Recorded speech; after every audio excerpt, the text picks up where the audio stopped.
Today, we're talking to a happy woman, and she turned real estate into real money. Jackie Coffey is here, the entrepreneur, investor, and author of How Not to Flip a House.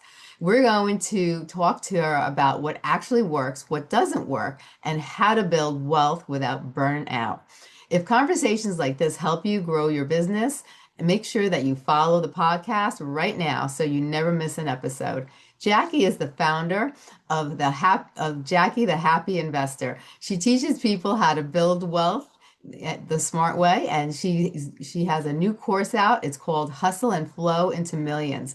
She's real, she's practical, and she's not selling the fairy tale. Jackie, welcome to the show. I'm so excited to have you here. Thank you so much for having me. I'm excited to be here. I love what you've been doing. Now, I want to ask you, when someone asks, how did you become the happy investor? What's the real story behind that? Okay, well let's break it down just a little bit. I think for one, when I started flipping houses, when I got into it, right before that, I was just like every other, broke 20-year-old. I Yeah. had three jobs, I had my daughter, and it was like, man, this is just not working. Like nothing was working. So I thought, there's got to be something different that I can do to get out of this cycle and this rat race. So I thought, you know what, I'm going to flip a house. And I started flipping houses. The first house was just an absolute shit show. It was not a fairy tale flip, right? It wasn't the first flip where you're like, oh, this went just swimmingly well. It was atrocious. And there is absolutely no reason I should have done another flip. But I was like, you know what? Of all things that went wrong on this flip, I might not know how to flip a house yet, but I know how not to flip a house. So I was like, let's go on to flip number two. And let me tell you, girl, my second flip went smoother than cream cheese on a warm bagel. And I was like, I've got this. I figured out, I was like, okay, I got this. And by my third flip, I was like, I really got it. So I started doing a lot better and I started doing well. And really, the thing that has made me, I think, happy day in and day out is that even now, 20 years later, I remember so much every single day. I can still remember what it's like to be that young, 22-year-old where nothing Yeah. was working and I didn't have anything. And there I didn't have anything. I remember thinking I didn't want to get into this so I could be super rich or anything. I just wanted to be able to change the oil in my car without having to miss a meal. So Right. remembering those days and remembering what that felt like every day, I have to live in a place of gratitude and thankfulness. And I get up every day. I'm like, man, I get to go to this fantastic job. I'm so happy and so thankful to be here. And I think that's what fuels the happiness is when you can take your ego aside of any mistakes that we made, take pride aside and say, I remember the days that I prayed to be where I was now, but I still put all the hard work and hustle into it. And I think when you have that outlook, it will make anyone pretty happy. Yeah. Oh, for sure. 100%. Now, was there a moment when you said, I can't do this 9 to 5 thing anymore? I have to build something on my own? Oh, absolutely. And it's probably when I remember I was working at an architect firm. And now listen, I have got fired from pretty much every job I've ever had. I am virtually unemployable. And I did the 9 to 5 and it was just I had my own ideas and I had my own thoughts and I was very a little more dominating and assertive. And I'm like, no, what you're doing here isn't working and this can work better. And a lot of times people don't like that. And Yeah. I'm in the middle of this, and I get fired from this company that I'm working at, this architect firm. And I was like, I've got to do something different. I'm virtually unemployable. I have 1,000 ideas, and I need to somehow get these out, and I need to be able to capitalize on it so I can, have take my daughter out to eat and not have to worry about anything. Right. Now, a lot of people see the wins, but not the mess. Like, what was the hardest season in your business that actually shaped you? Oh, I will tell y'all, I absolutely love the losses. And I love when something, I know it sounds so contrite, but when something goes wrong, it is such an opportunity to grow. It is such an opportunity to build. And there was a point that, like I said, on that first flip, it was a chaos. It was so bad. I hired one contractor to do everything. I had all my material stolen. I hired new contractors. They were doing drugs on the job site or drinking or sleeping. And it was just this revolving door. And I'll never forget, like scraping up laminate, 3 or 4 layers of it with my mom in the in the kitchen of one of these properties. And I remember thinking, I was just like, this is so difficult. And I was ready to quit. And I Yeah. remember thinking to myself and telling my brother, I was like, I don't know if I want to do this again. This is so hard. This has been one of the hardest moments of my career. And it was the first moment of my career. It was the first flip. But when I was complaining to my brother Scotty, my older brother, I was like, it was the contractor's fault. It was my boyfriend at the time's fault. He said he'd be able to help me. It was everyone else's fault except mine. And that is when he just looked me dead in the eye and he was just like, Jackie, you're the captain of this ship. If it's sunk, that is completely on you. You said you could Yeah. do it. You dove in. We were all here. And if you messed it all up, that's on you. And as much as I didn't want to agree with him because your ego is in the way and your pride is in the Oh, way, and it's very hard to say, this is all my fault. But I quickly realized, I was like, you know what? He's right. He's right. And the moment that I owned it, it changed everything for me. Once I saw, if I'm accountable for these mistakes, if I'm accountable for this, I can grow from it. I can change from it. I can do so much good with it. When everything goes well, there's not a lot of room to grow and to change and to turn into the entrepreneur that you want to be. But when something goes wrong, it's opportunity. And that's the way I've always seen it. Even though, like I said, there was ego and pride in the beginning saying, I don't want to say this is my fault. But then I learned that is one of the secrets of anyone I think that is successful is accountability. Because if you're driving, you can make some changes. If you're not, you're saying, hey, this is out of then it's out of your hands. But once you yeah. decide to be accountable, you take control and you can grow and you can be 10 times better. Oh, that's a great answer. Now, when you feel so, before I ask the one question I was going to ask, what are entrepreneurs actually afraid of? Are they afraid of failure or being seen, losing money? Like, what's their fear? Gosh, I would say, um, I mean, not really. That's such a good question. There's not anything. I am afraid of the lack of opportunity to be able to push myself to a new level. There's not a fear of failure because entrepreneurs don't see failure as failure. We see it as a learning tool. Yeah, it is a stepping stone to get us where we need to be. So when we fail, it's simply saying, "Hey, look, I can take my inventory and I can grow from this and I can do better." So failure, like anytime that I have an opportunity that I fail, I'm like, "Whoa, learned how not to do that. Let's find another way to do it and do it better."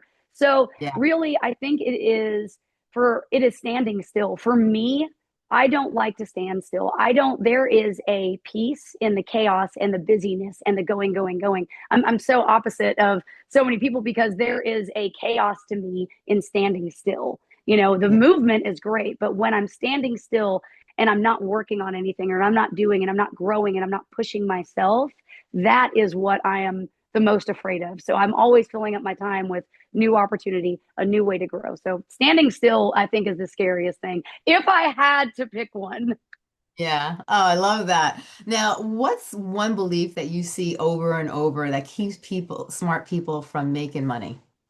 oh gosh, it is so and self-limiting beliefs. It's not a specific belief. It's not like one specific thing like, oh, I'm not smart, I'm not capable. It is just the self-limiting beliefs in general, which can look like anything. It's those little voices in your head that say, I can't do this, it's too risky, you don't know enough, you're not enough. And then believing those because those self-limiting beliefs, which it can be anything, but it's the same thing. It's all a self-limiting belief, which in my opinion, it's genuinely just an insecurity. It's Yeah. saying, I don't think I can actually do that. It's saying I don't know anything about it. But self-limiting beliefs are not real. They're stories that you have told yourself in your head over and over. And usually they're based on past experiences, fear of failure, or other people's opinion of you. But Yeah. they feel real because we've repeated them in their head so many times that they become familiar. But just because something is familiar doesn't mean it's true. So Right. I think it is just the belief of telling yourself you can't do something when absolutely everything in this world is figure outable. The only thing, in my opinion, when I teach how to flip, when I teach all of these things that I see, is someone telling themselves, I can't do it, or I'm not good enough to do it, or I don't know enough, or I have no one to support me. Those are all self limiting beliefs. Once you can get past your own mindset, you can genuinely do absolutely anything. I love that. I love that. Now, if someone is listening and they started and stopped 3 times, what do they need to tell themselves today to stay in the game?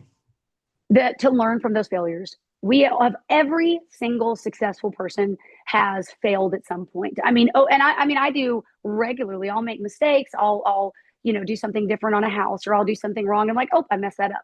But the thing is, like I said earlier, it is seeing failure as a learning tool and not an obstacle.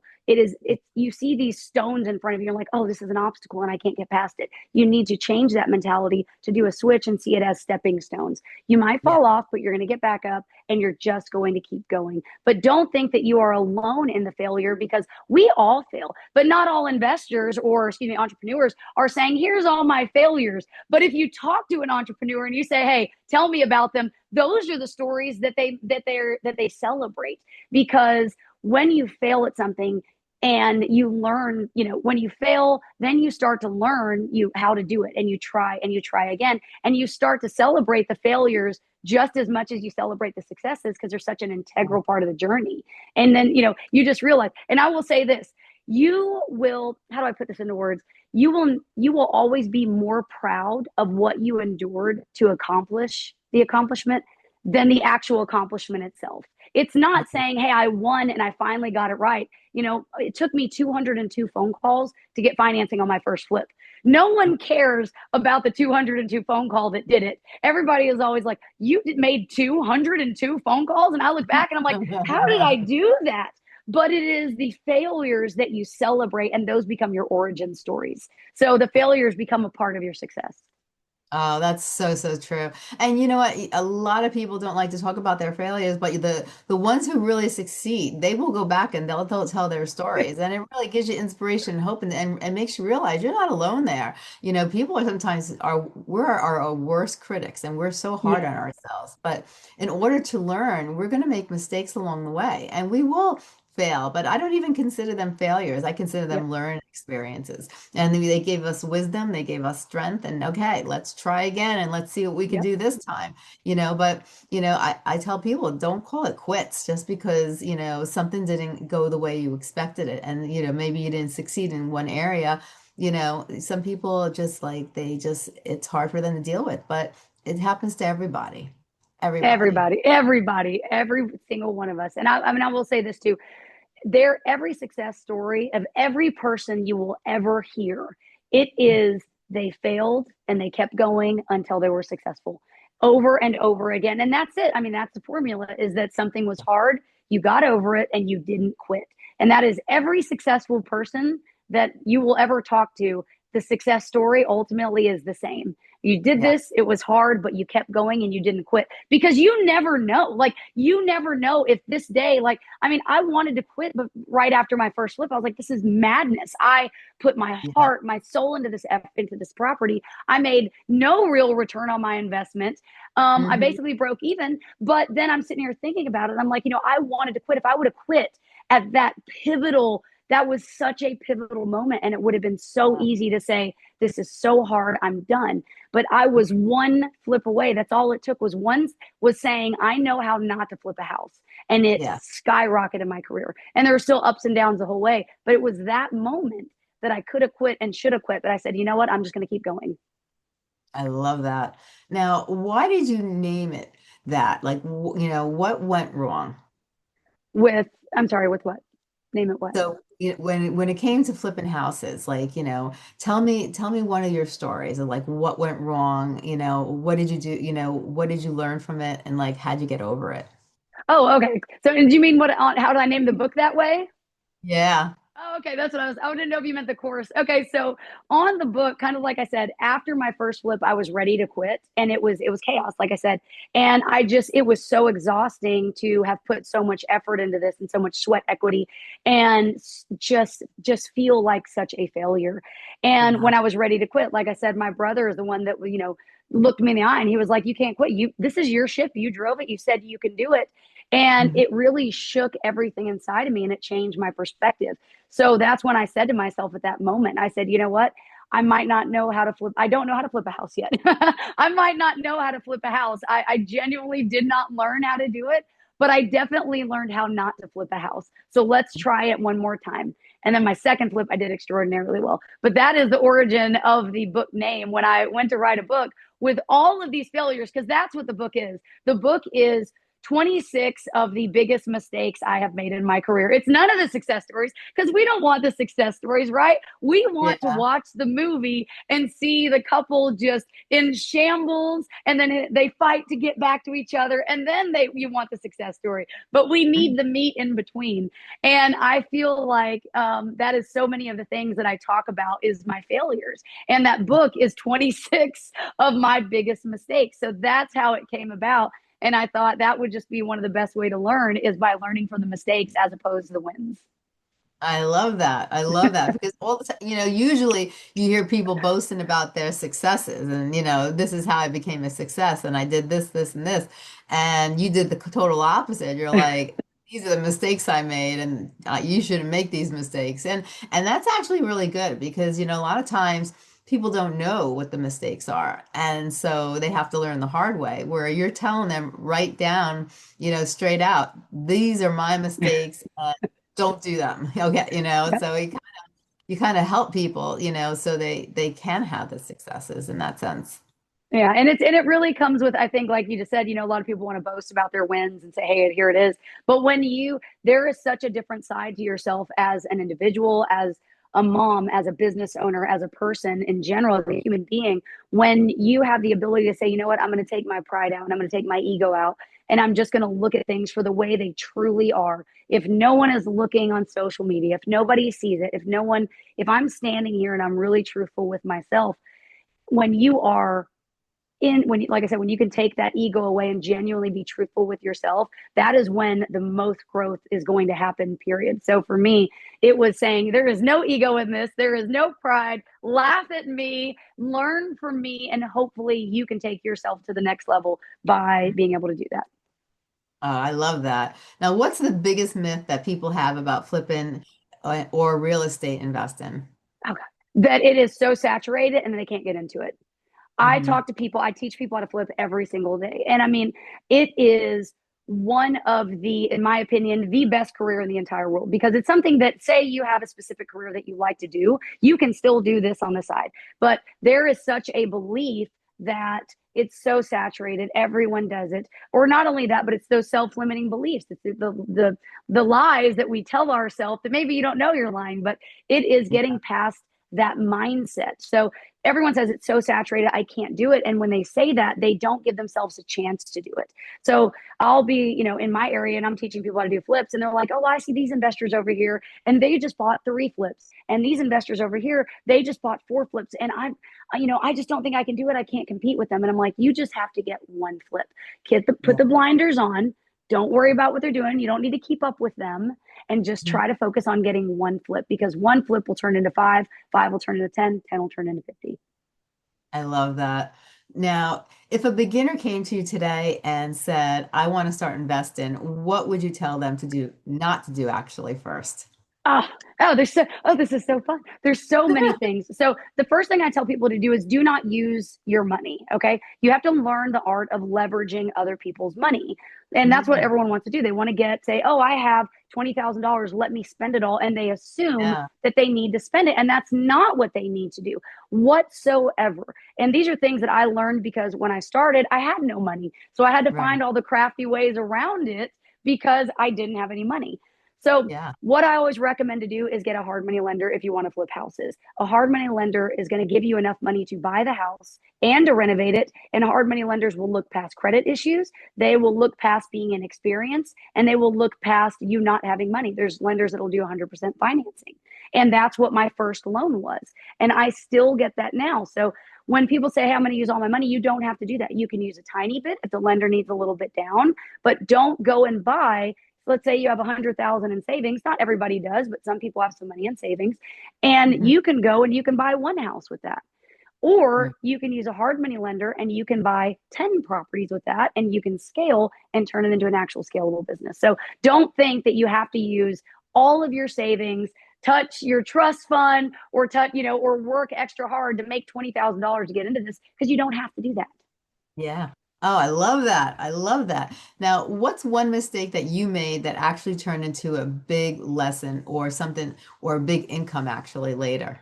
Oh, well, I can tell you one is I bought a property near a lake thinking this is a phenomenal house. It's right by the lake. The lake is going to sell this property. It was a Yeah. pretty easy flip. I didn't necessarily do all of my research. This was about, 10 years ago, and I was in a hurry, and I just, thought, hey, a lake property, we're gold, right? Who doesn't want to see the Yeah. lake? And so we flipped it, and then this property is not selling. And I'm just like, what is going on? So I am in this property. I can't sell this property. It turns out that there is a water treatment plant a little bit down the road, and buyers were scared. The lake did not Yeah. phase them, thinking we're going to have an Aaron Brockovich moment and they're going to have some type of water issue. So I get into this house. I am all in it. I wouldn't have been in this much if I didn't know. And I ended up having to auction the house off because I didn't take just a little bit of time and do just a little bit of research, thinking, just kind of ignorantly or blissfully ignorantly, that the lake is Yeah. going to sell the house. You have to do all of your research. You have to put in your due diligence, and you have to check what's going on. Otherwise, you can lose money. And we have all been there.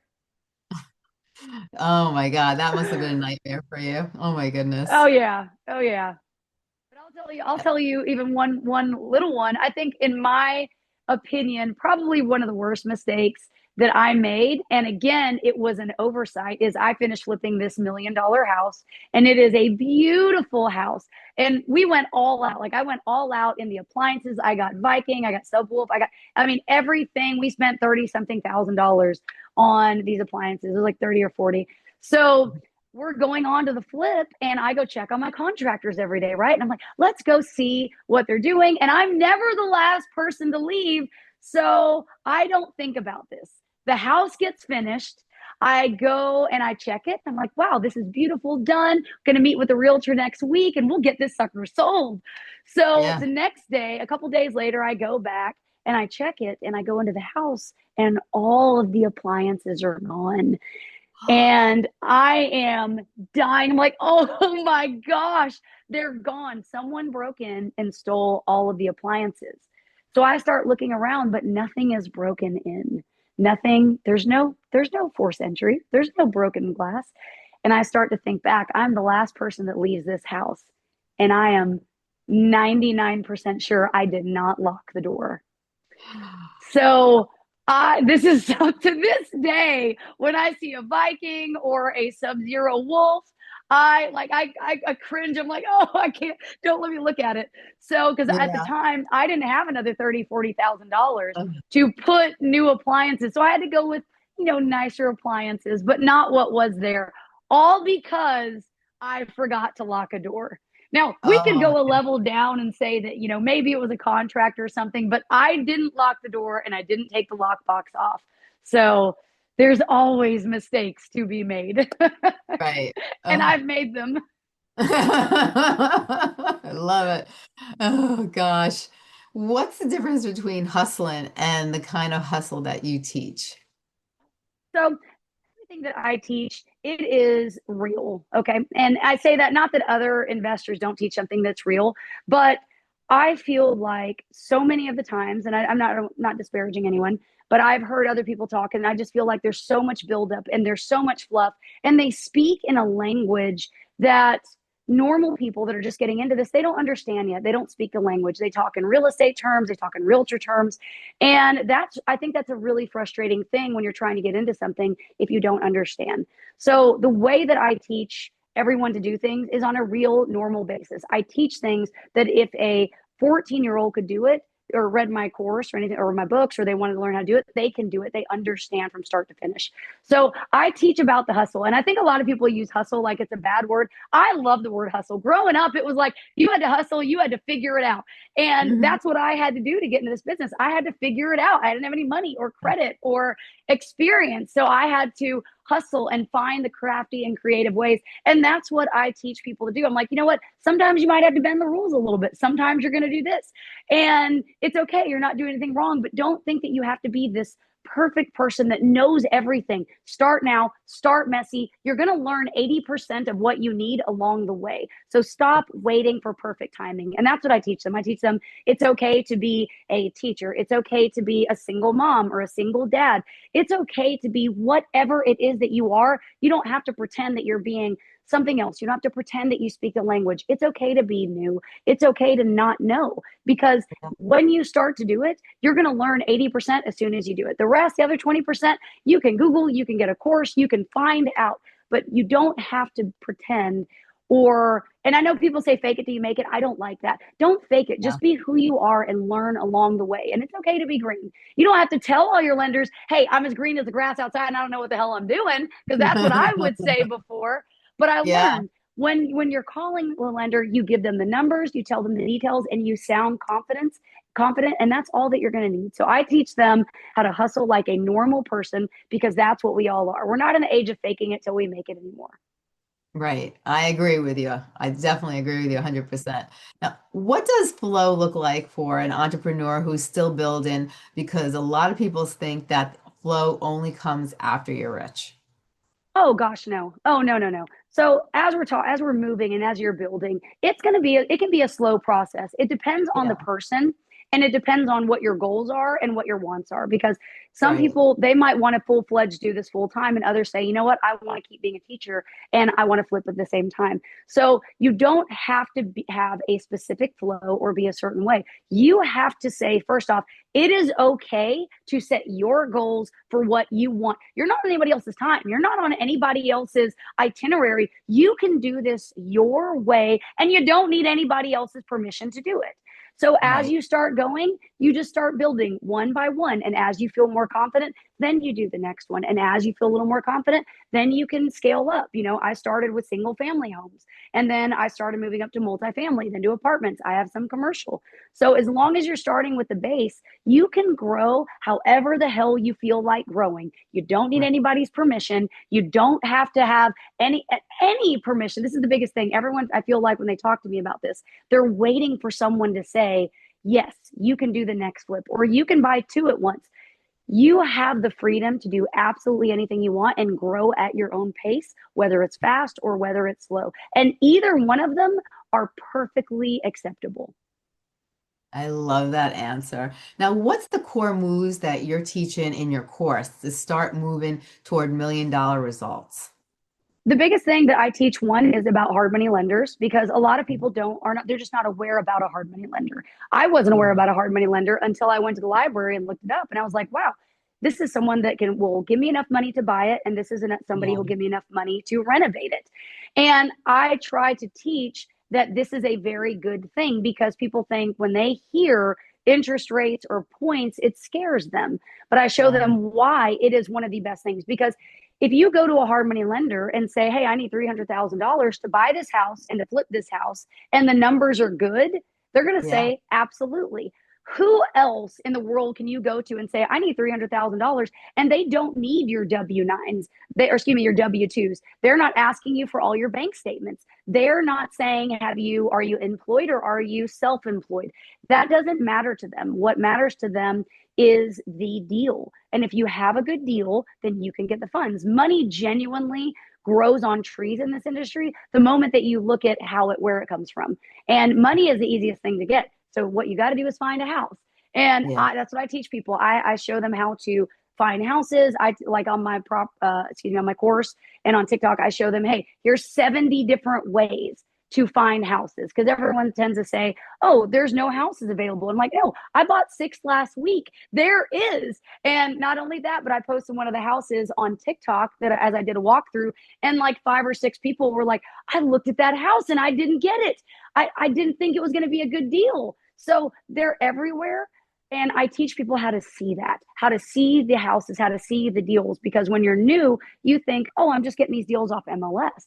But when you Yeah. can take the blinders off, you're like, wow, they are everywhere. So I show them how to get funding. I show them how to find the deals. I show them how to talk to hard money lenders. And then I walk through the entire flipping process of how to talk to contractors, how to assess a house, and then how to flip it. So that's Right. in a core. I teach them everything from A to Z, start to finish. So if you did the course, you know from the time you're done, you can actually flip a house. There's no information missing. There's no buy a different volume. There's nothing like that. It's here's the info, and you can absolutely do it the moment you say, I can do it.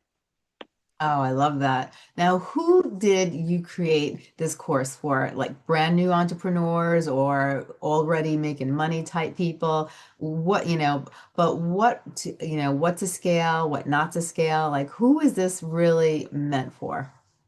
I created this course for 22-year-old me. That's who I created it for. I When I got started, I had no, like I said, I had no money. You've heard it.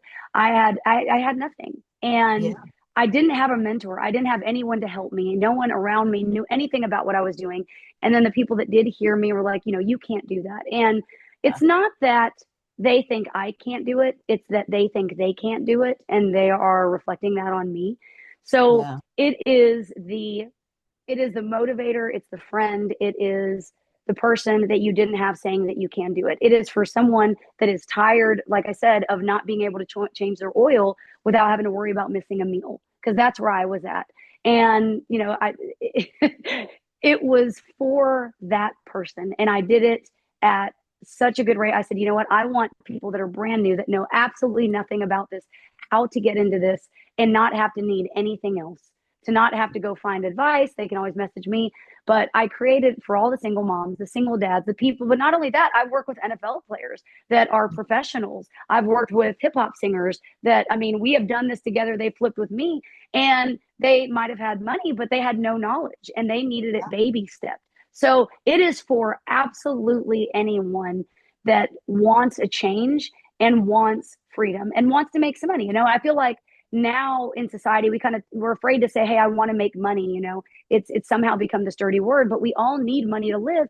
And not only that, it's cool to be able to do something and that you like and make some money at it, right? To say, hey, I'm able to buy a reliable car, I'm able to put my family in a comfortable house, I'm able to take my children on these vacations. And it's not about some luxury vacation, it's about making memories with your yeah, family. And right. so as you do this, you do make money.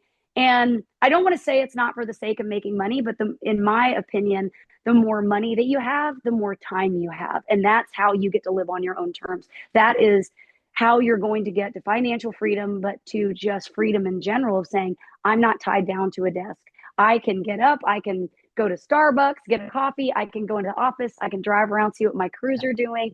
And you can take your kids, but really I will never forget of thinking to myself, what am I going to do when my daughter gets sick and I have to miss 5 days because she gets the chicken pox? Am I going to get fired? Am I going to have to start all over again? And I was like, I want to set myself up that my future and my kids' futures are not in somebody else's hands. And that's where the Yeah, accountability comes in, because then you're saying I'm accountable for everything, but you have the ability to make change. So it yeah, is for everyone that is tired of doing the same thing. And I will tell you this, there is nothing, in my opinion, scarier and not a better reason to make a change. And hey, it doesn't even be flipping houses. Maybe you want to start a business. Maybe you want to start a bakery. Maybe you want to do something else. But to yeah, make a change off of what it is that you're doing if you're not happy, because I think our time here is very short and we need to live it more than just waking up, going to work, paying bills. There's so much more to that. And the moment yeah, you can figure out how to do it, that's what it's really all about. So it is for everyone that is tired of being sick and tired and yeah. brand new. If you don't speak the language at all, if you don't know what a hard money lender is, you will be well versed by the time you're done with the course. Oh, I love that. Now, what's one money move every entrepreneur should make this week?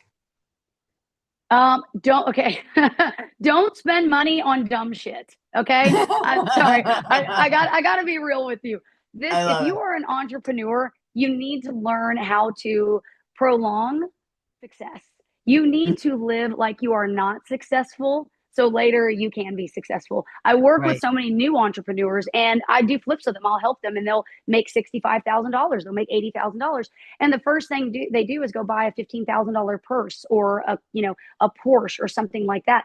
It is living like you don't have any money until you actually have enough money. It is not wasting money on dumb shit. Like I say that every day. Stop wasting money on dumb shit.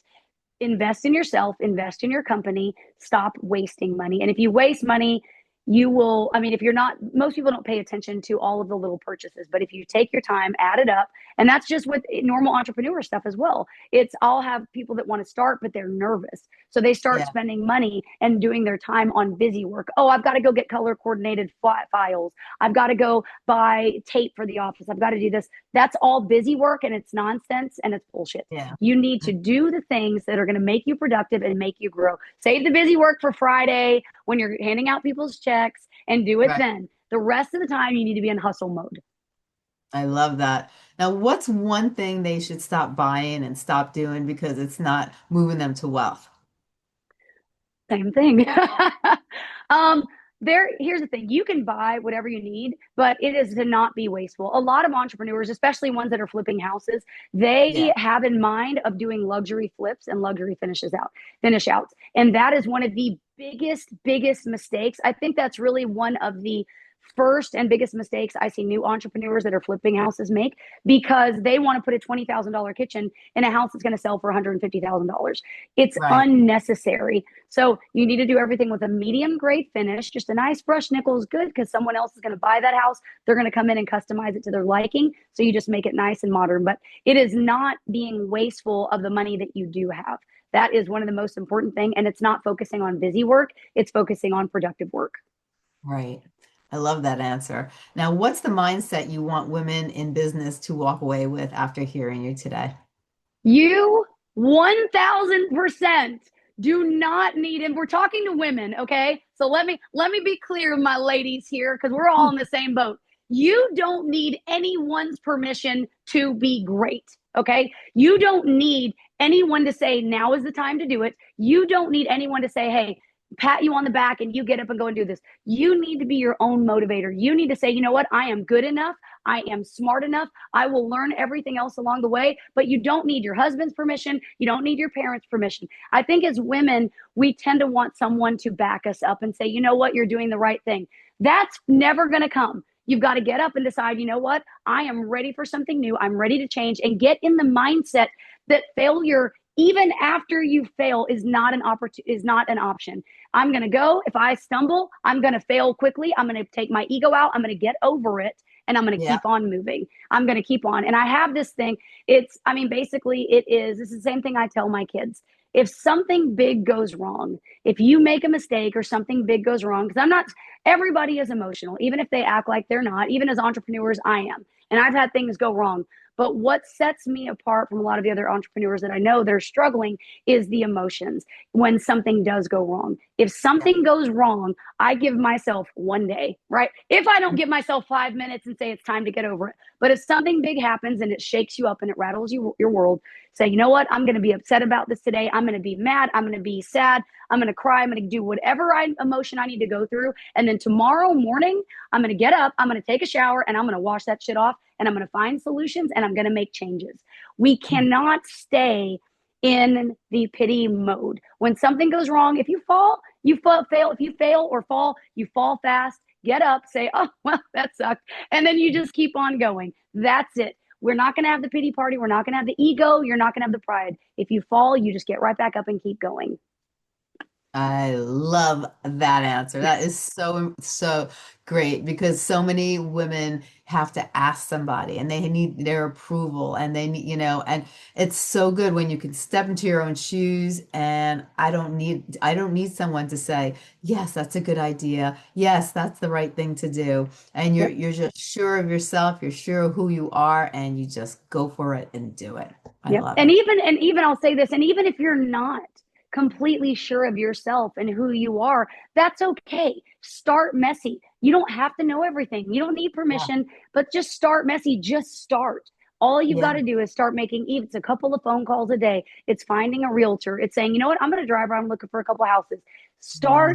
Start messy. You don't need anyone's permission to do that. You can be your biggest fan, and it's okay. It's not egotistical to say, you know what, I might not have everybody rooting for me, but I'm going to root for my damn self. And you just keep Exactly. on keeping on, because there have been so many people in my life to tell me I can't do it.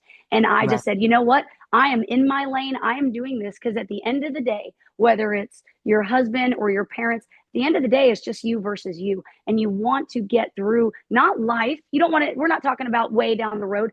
I like to every single day say, you know what? I did what I needed to do today and I feel good about it. It doesn't mean it was a big win. It doesn't mean I sold a house and made $100,000. Maybe I just did everything on my to-do list that day and got Yeah. it done and marked it off. And it was like, yes, today is a win. I feel good about it because I gave what I feel like I needed to give. And I, small victories, big victories, celebrate them all and just keep going every single day. I love that answer. Awesome. Awesome. Now, Jackie, tell everyone where they can get your book, How Not to Flip a House, and where to find Hustle and Flow into Millions. Well, everything is on my website, which is JackieTheHappyInvestor.com. Isn't that such a fun name? I made it that now. Love Okay. that name. So, and you can get my book on there. You can get the course. I have freebies constantly every week. I'll put in the real estate investor starter pack or real estate terms made easy. And there's softwares. So I always put something that is free on there. And that is, it's a really good download. It's something that you can use. Last week, I had the ultimate list of how to find properties. So it was 70 different ways to actually find properties. So I'm always on there, but it's JackieTheHappyInvestor.com. You can check out the website, get the freebies, the course is on there, or my lovely book is on there. And there is a physical book, or you can just get the download and the audio version. I love it. I love it.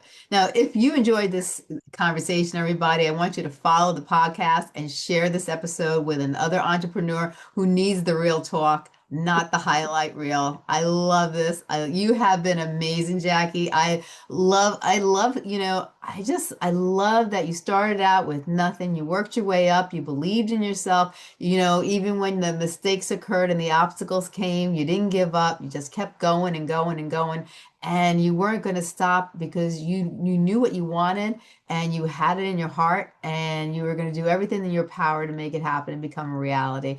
And I really got to commend you for that. You've come a long way and you've really done a lot. And there's so many women out there that doubt themselves because they're in a dominated world with a lot of men, and sometimes women tend to need the support of other women. But you know what? They need to have the support of themselves too. They need to have that belief in themselves, and they can go a long way just like you did. And I gotta say, thank you so much for being here. And thank you just for being you. Your wisdom today, your personality, everything. You're just an amazing individual. And I have to commend you on your accomplishments. You are an amazing individual. Well, thank you so much, Stacey. It has been so much fun on here and talking with you. And I hope everyone on here just does whatever they need to do to make up the decision to just make that one step for yourself and no one else. They'd be like, girl, I've got this. I'm doing it today. Today is the day. So thank you. I love it. Thank you so much, Jackie. I hope to talk to you soon. You have a great day.